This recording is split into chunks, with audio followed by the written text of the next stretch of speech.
Hi, I am daffjeszelduran, your reporter for today. First of all, let's talk about disability and what does it really mean.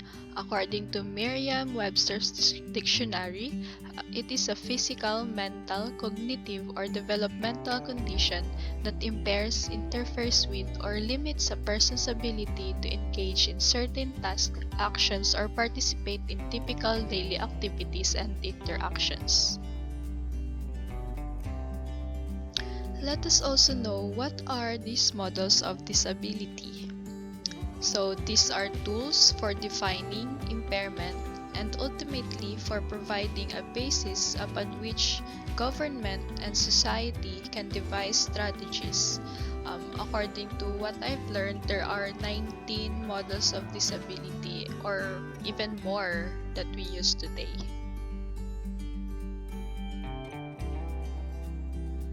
But this very moment, we are only going to tackle about identity model of disability.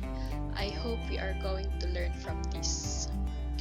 The identity model of disability is closely related to the social model of disability, yet with a fundamental difference in emphasis, so they differ from what they emphasize.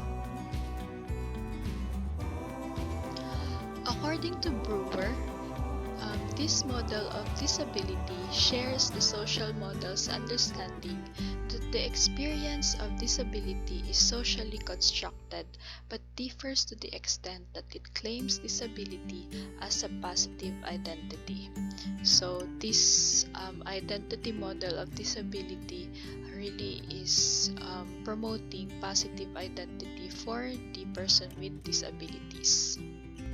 While this model owes much to the social model, it is less interested in the ways environments, policies, and institutions disable people and more interested in forging a positive definition of disability identity based on experiences and circumstances that have created a recognizable minority group called people with disabilities.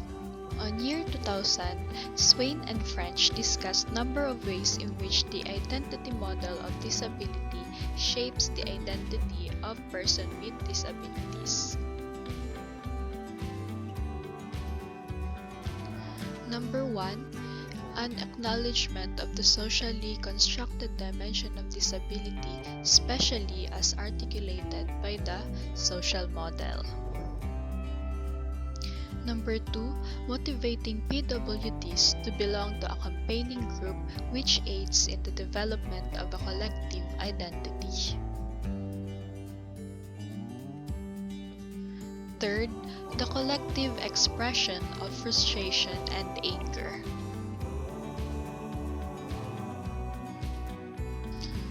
Fourth, a realization that there is nothing wrong with persons with disabilities embracing an identity as outsiders, but PWDs should have the right to be insiders if they prefer. So they should have the freedom to choose whether to belong to outsiders or to the insiders.